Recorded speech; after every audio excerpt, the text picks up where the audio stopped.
ఎప్పటికప్పుడు తాజా వార్తలు అందిస్తున్న N1 studio 24/7. Welcome to N1 studio news. బులెటిన్ల ముందుగా హెడ్లైన్స్. అరెస్టులు అనేది అసమర్థుడి లక్షణమని బీఆర్ఎస్ నేత మధుసూదనాచారి అన్నారు. సికింద్రాబాద్ అస్తిత్వం కోసం చేపట్టిన శాంతియుత ర్యాలీని అణచివేయాలని సీఎం రేవంత్ రెడ్డి కుట్రలు చేస్తున్నారని మండిపడ్డారు. తెలంగాణ భవన్ చుట్టూ పోలీసులు పెట్టారని తెలిపారు. మేం శాంతి ర్యాలీకి వెళ్లకుండా అడ్డుకోవాలని చూస్తున్నారని పేర్కొన్నారు. తెలంగాణ భవన్ లో మధుసూదనాచారి మీడియాతో మాట్లాడుతూ సికింద్రాబాద్ పరిరక్షణ కోసం పోరాటం చేస్తామని తెలిపారు. ఎవరిని అడిగి సికింద్రాబాద్ ను ముక్కలు చేస్తున్నారని ఆయన మండిపడ్డారు. రేవంత్ సర్కార్ ఇష్టారాజ్యమా అని ఆగ్రహం వ్యక్తం చేశారు. రేవంత్ సర్కార్ కు కౌంటర్ మొదలైందని అన్నారు. హైదరాబాద్ నగరాన్ని కేసీఆర్ అద్భుతంగా అభివృద్ధి చేశారని తెలిపారు. విశ్వనగరంగా మారిన హైదరాబాద్ ను టచ్ చేస్తే భస్మమే అని హెచ్చరించారు. ఇవాళ అంటే తెలంగాణకు సంబంధించినటువంటి అనేక విషయాలను మరుగుపరిచేటువంటి ఆ నామరూపాలు లేకుండా చేసేటువంటి ప్రయత్నం చేస్తున్నటువంటి క్రమంలో ఇటువంటి దుర్మార్గానికి ఒడిగడుతున్నారు. కాబట్టి ఖచ్చితంగా సికింద్రాబాద్ పరిరక్షణ కోసం మేమందరం తెలంగాణ ప్రజలు, ప్రత్యేకించి సికింద్రాబాద్ ప్రజలు ఖచ్చితంగా సాధించుకొని తీరుతారు. ఇవాళ చేసినటువంటి ఎవరిని అడిగి నిర్ణయాలు తీసుకుంటున్నారు? ఎక్కడన్నా ప్రజాభిప్రాయాన్ని సేకరించినటువంటి సందర్భాలున్నాయా? ప్రజాభిప్రాయాన్ని సేకరించడమని కొన్ని విషయాల్లో చెప్తున్నటువంటి విషయాలను పబ్లిక్ డొమైన్లో పెడుతున్నారా? అంత అరాచకమైనటువంటి నిర్ణయాలు. కాబట్టి ఇవాళ ఈ నిర్ణయాన్ని మేము తీవ్రంగా ఖండిస్తూ ఉన్నాం.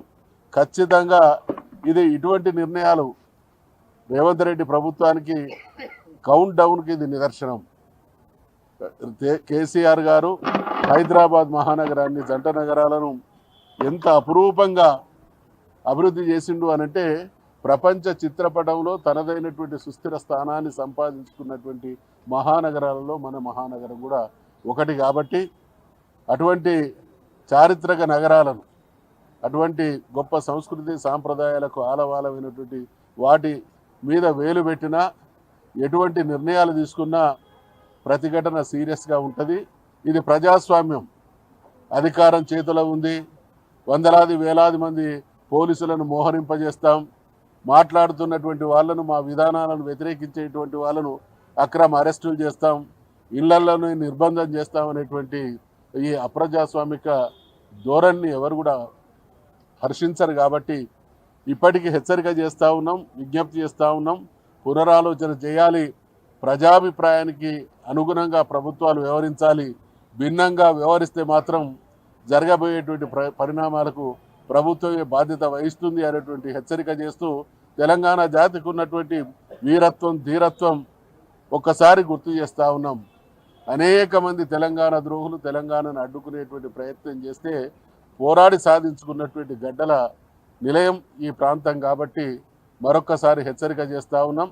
ఏదో ఒక రకంగా మసిబూసి మారేడుగాయ చేసి స్వరూపాలను మార్చి అస్తిత్వాన్ని ప్రమాదంలో పడవేసేటువంటి వైఖరి కొనసాగదనేటువంటి హెచ్చరిక చేస్తూ ఖచ్చితంగా ఈ విషయంలో మరి శ్రీనివాస్ యాదవ్ గారు ఇతరత్ర ముఖ్యులు తీసుకునేటువంటి నిర్ణయంలో మేమందరం కూడా భాగస్వాములం అవుతామని హెచ్చరిస్తాము. సికింద్రాబాద్ అస్తిత్వాన్ని కాపాడుకుంటామని సవత్ నగర్ ఎమ్మెల్యే బీఆర్ఎస్ నేత తలసాని శ్రీనివాస్ యాదవ్ స్పష్టం చేశారు. హైదరాబాద్ లోని తెలంగాణ భవన్ వద్ద తలసాని మీడియాతో మాట్లాడుతూ నిరసన తెలిపే హక్కు మాకు లేదా అని ప్రశ్నించారు. శాంతియుత ర్యాలీలో పాల్గొంటారని, ఎక్కడికక్కడ నిర్బంధాలు చేస్తున్నారని కాంగ్రెస్ ప్రభుత్వంపై మండిపడ్డారు. రాత్రికి రాత్రే వేలాది మంది పోలీసులు మోహరించారని తలసాని శ్రీనివాస్ యాదవ్ తెలిపారు. ర్యాలీకి అనుమతి లేదంటూ బీఆర్ఎస్ నేతలు అడ్డుకున్నారని పేర్కొన్నారు. శాంతియుత ర్యాలీ చేస్తామంటే ఎందుకు అడ్డుకుంటున్నారని ప్రశ్నించారు. ర్యాలీ కోసం ఎప్పుడో దరఖాస్తు చేస్తామని తెలిపారు. కానీ నిన్న రాత్రి అనుమతి లేదని పోలీసులు చెప్పారని పేర్కొన్నారు. పోలీసులు అనుమతి ఇవ్వకపోతే కోర్టు ద్వారా అనుమతి తెచ్చుకొని ర్యాలీ నిర్వహిస్తామని స్పష్టం చేశారు. కాంగ్రెస్ వాళ్ళేమో ఇష్టానుసారంగా ర్యాలీలు చేసుకుంటున్నారని, ప్రతిపక్షాలు మాత్రం అడ్డుకుంటున్నారని విమర్శించారు. ర్యాలీకి నిన్న ఓకే చెప్పి రాత్రికి రాత్రే అనుమతి లేదన్నారని మండిపడ్డారు. అస్తిత్వం, ఆత్మగౌరవం అనేది 220 సంవత్సరాల చరిత్ర.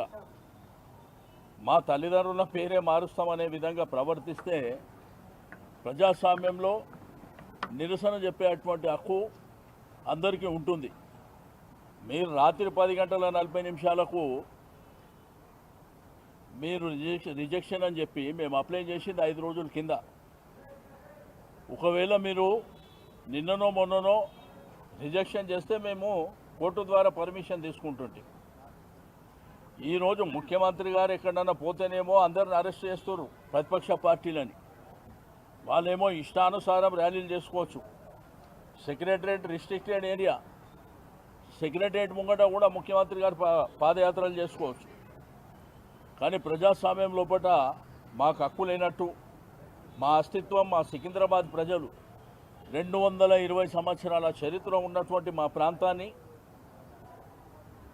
మా ప్రాంతం పేరు లేకుండా మా అస్తిత్వం మీద దెబ్బ కొట్టినప్పుడు ప్రజాస్వామ్యబద్ధంగా మేము నిరసన చెప్పేటువంటి కార్యక్రమాన్ని ఈరోజు ఏర్పాటు చేసుకున్నాం. మీరు చూస్తే ఒక కర్ఫ్యూని తలపించే విధంగా కొన్ని వేలాది మంది పోలీసులు పెట్టి ఎక్కడదక్కడ అరెస్టుల పర్వం కొనసాగించడం అనేది దుర్మార్గమైనటువంటి చర్య. దీన్ని తీవ్రంగా ఖండించడమే కాకుండా మళ్ళీ ఫస్ట్ వీక్లో కోర్టుకు పోతాం, న్యాయపరంగా పర్మిషన్ తీసుకొని మళ్ళీ ర్యాలీ కంటిన్యూ చేస్తామని చెప్పి నేను ఈ సందర్భంగా తెలియజేస్తూ ఉన్నాను. ఎట్టి పరిస్థితుల్లో మా సికింద్రాబాద్ అస్తిత్వం మీద జంట నగరాలంటే హైదరాబాద్ సిటీలో ట్యాంక్ బండ్ రైట్ సైడ్ ఏమో హైదరాబాద్, లెఫ్ట్ సైడ్ ఏమో సికింద్రాబాద్. ట్విన్ సిటీస్ అని ఎప్పుడో చరిత్రలో ఉన్నటువంటి పేర్లు. ఒకటి హైదరాబాద్ రెవెన్యూ డివిజన్ ఉంది, రెండోది సికింద్రాబాద్ రెవెన్యూ డివిజన్. ముఖ్యమంత్రి గారేమో మల్కాజిగిరి, సైబరాబాద్, హైదరాబాద్ అని నామకరణం చేసిండు. మీ టీవీలో పేపర్లలో కూడా అవి వచ్చినటువంటిది మీరు చూశారు. మేమేందంటే మా అస్తిత్వం, మాకు ఆ భూమితోని మట్టితో ఉన్నటువంటి సంబంధాలు,